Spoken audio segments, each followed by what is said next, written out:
पश्चिम बंगाल में पहले फेज की वोटिंग हो चुकी है और दूसरे फेज की वोटिंग आज की जा रही है।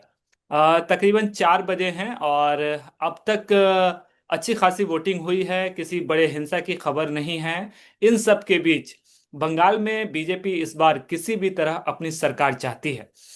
हालांकि टीएमसी ने भी पूरी ताकत झोंकी है और किसी भी कीमत पर चौथी बार ममता बनर्जी मुख्यमंत्री पद का शपथ लेना चाहती हैं। इस बीच हमारे साथ आफताब मौजूद हैं। आफताब लगातार पश्चिम बंगाल में थे और फिलहाल भी हैं।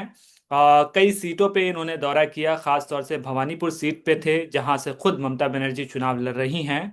तो क्या कुछ है बंगाल के हालात और किधर जा रहा है ये चुनाव, डायरेक्ट उनसे ही जानते हैं। आफताब बताएं, आप लगातार बंगाल में बने हुए हैं, क्या लग रहा है, आप क्या सीन देख रहे हैं ग्राउंड पर। बहुत शुक्रिया। जैसा कि आपने कहा कि अब तक 4 बज चुके हैं लेकिन किसी भी तरह की कोई हिंसा की खबर नहीं आई, ऐसी कोई घटना नहीं आई। ये एक अच्छा ही इंडिकेशन है कि चुनाव में जब इस तरीके की घटना नहीं होती है, शांतिपूर्ण तरीके से मतदान चल भी रहा है, तो ये एक अच्छा इंडिकेशन है। बहरहाल, यहाँ लड़ाई जो देखी जा रही है, मेनली जो टीएमसी बनाम बीजेपी। एक तरफ टीएमसी पूरे जोर शोर के साथ चुनाव प्रचार में जुटी हुई थी, लगातार कैंपेन कर रही थी। आपने देखा होगा जिस तरह से शाइनी घोष, अभिषेक बनर्जी, महुआ मोइत्रा, ममता बनर्जी। और खास करके आपने एक चीज और नोट किया होगा कि टीएमसी की जो महिला लीडर थे वो ज्यादा मतलब लाइमलाइट में थी। तो ये एक टीएमसी की ओर से इंडिकेशन भी था कि देखो महिलाओं को हम कितना आगे करते हैं। ठीक है। तो भारतीय जनता पार्टी की पूरी कोशिश है, 2021 में भी कोशिश थी लेकिन इस बार पूरी कोशिश है कि किसी भी तरह से सत्ता हासिल किया जाए। लेकिन क्या होगा वो तो खैर आने वाला 4 मई बताएगा। बहरहाल, जो अभी की जो स्थिति दिख रही है, अभी का जो हालात दिख रहे हैं, अभी का जो सिचुएशन है, उसके अकॉर्डिंग अगर हम बात करें तो जहां तक मैं उसको क्या कहते हैं ऑब्जर्व कर पाया हूं, तो मुझे लगता है कि टीएमसी फिर से रिपीट करेगी यहाँ पश्चिम बंगाल के अंदर। हाँ, ये है कि सीटें जो 214 पिछली बार लाने में कामयाब हुई थी, उससे कम होंगी सीटें। सीटें कम हो सकती हैं लेकिन टीएमसी, यहाँ टीएमसी के लिए पूरा माहौल है। टीएमसी का पलड़ा भारी है। तो आपका साफ तौर पे मानना है कि टीएमसी का पल्ला भारी है, टीएमसी सरकार बनाएगी। हालांकि पिछली बार के मुकाबले हो सकता है कि टीएमसी की सीटें घट जाए। लेकिन आगे बढ़ने से पहले मैं ये जानना चाहता हूं, आप लगातार ग्राउंड पे थे, वो कौन से मुद्दे हैं जिन पे टीएमसी चुनाव लड़ रही थी और भाजपा उन पे हमला करने की कोशिश कर रही थी। तो वो कौन से मुद्दे हैं और क्या वजह है, अगर ममता बनर्जी जीतती हैं तो क्यों जीतेंगी। देखिए, जहां तक अगर आप मुद्दे की बात करेंगे तो यहाँ सबसे पहला मुद्दा और जो प्रायोरिटी के साथ टीएमसी उठा रही थी, आपने देखा होगा बार बार उनके स्लोगन में, उनके नारे में, उनके कैंपेन सॉन्ग में बार बार एक सॉन्ग बज रहा होगा, जतो करबे हमला एबार जीत में बांग्ला। ये बार बार चल रहा होगा। तो कुल मिलाकर के ये है, टीएमसी और ममता बनर्जी ने खुद बंगाली बनाम बाहरी की लड़ाई बना दिया था इस चुनाव को। ओके। और उनका कहना था कि जो दिल्ली से आ रहे हैं, जो यूपी से आ रहे हैं, जो असम से आ रहे हैं, उन लोगों का बंगाल में कोई दाल नहीं गलेगा।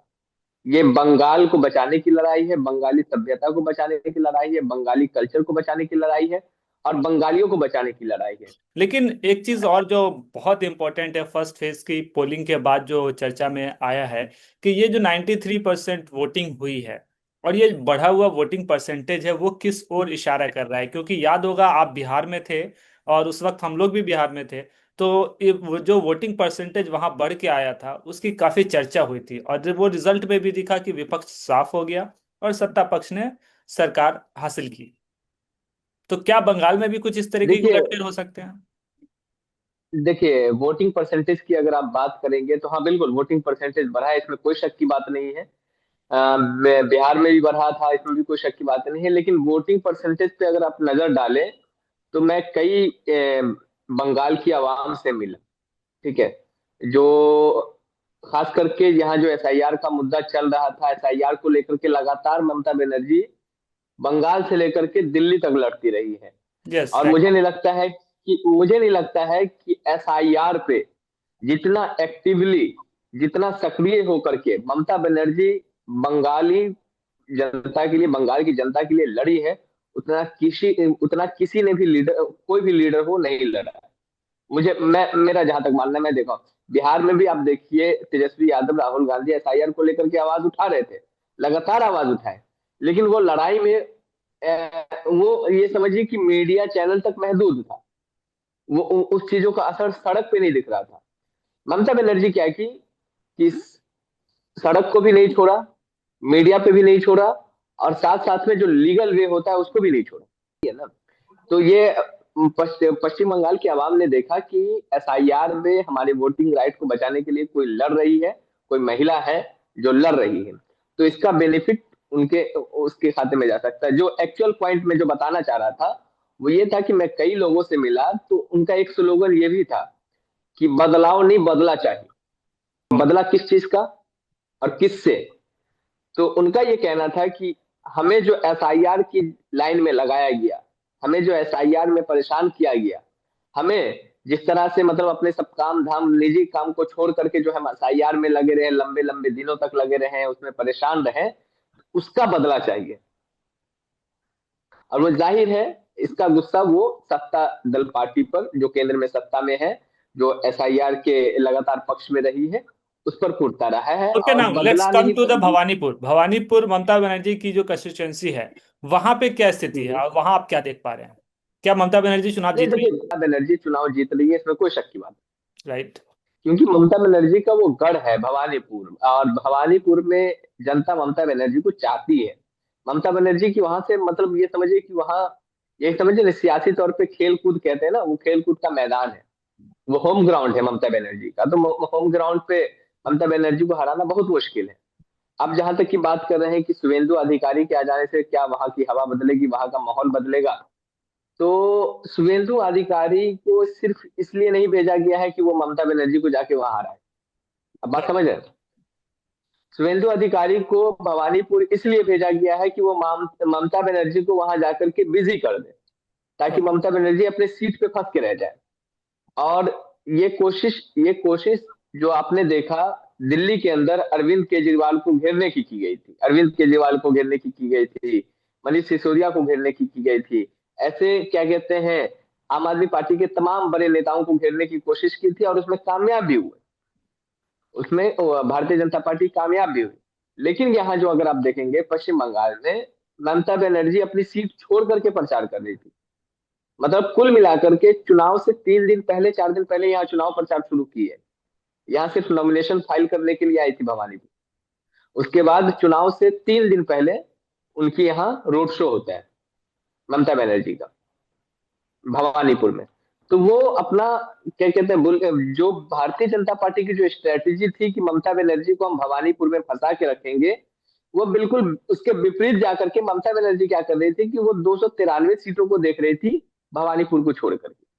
यानी कि आप ये क्योंकि वो कहना चाह रहे हैं कि ममता बनर्जी की नज़र में भवानीपुर इतनी मजबूत सीट है कि उन्हें वहां जाने की जरूरत भी नहीं पड़ी, और लास्ट के आखिर के दिनों में 3-4 दिनों में उन्होंने कुछ वहां पे पद यात्रा, रैलियां, रोड शो वगैरह किए, जिसमें खुद तेजस्वी यादव भी शामिल हुए थे।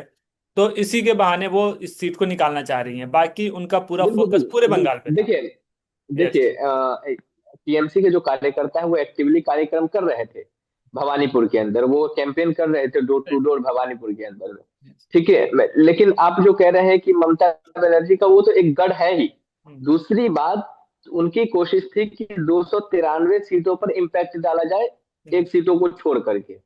अब वो 293 सीटें जिस तरह से पिछली बार उन्होंने नंदीग्राम छोड़ करके बाकी सीटों पर इम्पैक्ट डाला, तो 214 सीटें आई। उसके बाद ममता, जब जब कोई पार्टी सत्ता में आ जाती है तो उनके लिए आसान होता है, कहीं से भी आप चुनाव जीत हाँ, करके आ वो तो जाइए, ठीक यहाँ है। एमएलसी नहीं है तो इसलिए इसलिए चुनाव जीत करके आना होगा। तो वो फिर आसान होता है। फिर पिछली बार वो भवानीपुर आई, चुनाव जीत के यहाँ से चली गई, मुख्यमंत्री बन गई। लेकिन सीट तो 214 आ गई, ये टीएमसी के लिए बड़ा मार्जिन था। ठीक। तो ओके। यही यही स्ट्रेटेजी इस बार भी है। इस बार भी है। ठीक है आफ्ताब, आप ग्राउंड पे लगातार बने रहें, और अब से कुछ देर बाद जब पोलिंग खत्म हो जाएगी तो फिर से हम एक बार जुड़ेंगे और जानने की कोशिश करेंगे कि एग्जिट पोल भी आई थिंक तब तक आ चुका होगा, और देखते हैं कि क्या कुछ रंग लाता है, टीएमसी की मेहनत रंग लाती है, या फिर जो पश्चिम बंगाल में बीजेपी की जो पूरी कोशिश है, हर तरह से वो एक कसक है बीजेपी के लिए कि बंगाल में उनकी सरकार बने, सत्ता उनको मिले। तो इसमें कितने हद तक वो कामयाब हो पाते हैं, और देखना सबसे ज्यादा दिलचस्प ये होगा। रिजल्ट अपनी जगह है, रिजल्ट तो आना ही है, सरकार किसकी बनती है, लेकिन सबसे दिलचस्प बात यह है कि सीट बीजेपी की बढ़ती है या टीएमसी की घटती है, ये एक दिलचस्प कड़ी है। और इसके साथ सरकार किसकी बनती है। तो देखते हैं आगे, आपके साथ फिर जुड़ते हैं, बने रहते हैं संसद मार्ग पर।